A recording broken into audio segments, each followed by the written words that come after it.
is this a direct result of the anticipated funds that are coming in from the Genting folks and the VLT construction and Aqueduct, or if not, when will we begin to see those purses affected? I think this was a way to jumpstart the racing program for the 2-year-olds, and you know the 2-year-olds soon become the 3-year-olds. So, you know, we like to think in many ways the Triple Crown starts at NYRA and it starts with 2-year-olds. We are not getting any purse money, obviously, from the VLTs until they start operating, which looks to be sometime perhaps in early September. Genting hasn't really formally announced when they expect it. But they've got 1,000 people a day over there working now. They're working 2 and 3 shifts a day. So we will get from September till the end of the year, we'll get about $10 million in purses. I think you can probably look at Saratoga and Belmont to have roughly the same level of purses, and we'll start the purse increases probably the first of the year, or maybe even in November or December with Aqueduct. Just a couple more. Sure. Just a couple more quick ones. You talked earlier about the success of the Keeneland meet, for instance, and a couple others around the country. And one of the initiatives, they've instituted, are fractional wagers. And other than the dime super, NYRA hadn't in the past necessarily, they've kept the pick-4 minimum at $1 until now, where you've reduced that wager to 50 cents. Is this the beginning of a trend, seeing what some of these fractional wagers are, the success they're having around the country? Can we expect to see more of this? Yeah, I think, we were, to be honest, one of the last people to go to the 10-cent supers. I think that was really done because of the demand of our customers. And just to be clear, this isn't. You need approval from the state wagering board for this. This isn't something. Right. Yeah. Well, they've been pretty good about it, but the general fan is very much in favor of the fractional wagering, as you know. Some of our bigger bettors didn't like the 10-cent supers because they felt it allowed more people into the pool more readily. And to be honest with you, when we instituted 10-cent supers, although it was very popular and people liked it, our handle didn't really increase in the superfectas. So we've been, slower to go to the fractional wagering. We've allowed fractional wagering from other tracks for us to bet, and as you point out, we decided in looking at some of the stats from around the country that there probably was a lift in handle going to 50-cent pick-4s. So we're going to do that. People have asked about a pick-5, which was very successful in a number of tracks, including most particularly, I guess, Gulfstream.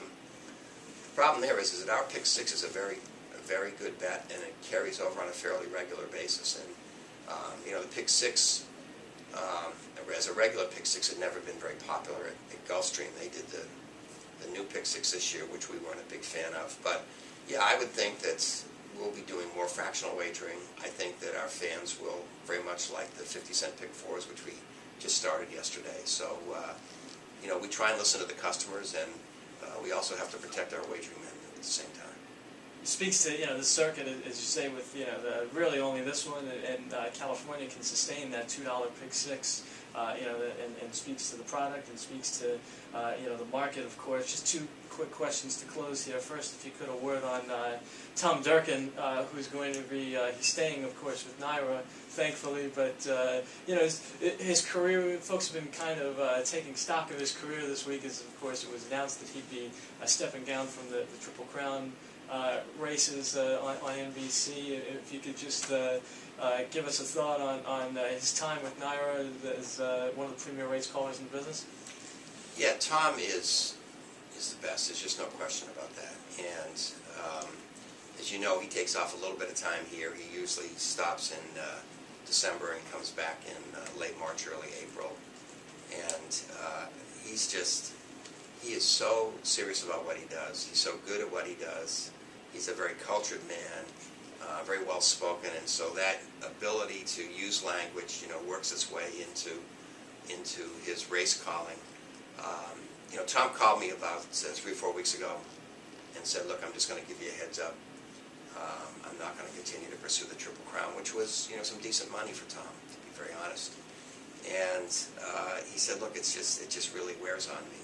And I think none of us understood the level of that until we picked up the New York Times, within this past week and saw Joe Drape's column, and where Tom's talking about, the concerns he has, the preparation that he does, the impact it has on his life leading up to those big races.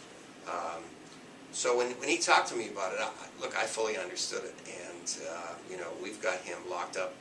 I think the contract runs to 2015, and we hope that there's a renewal coming after that.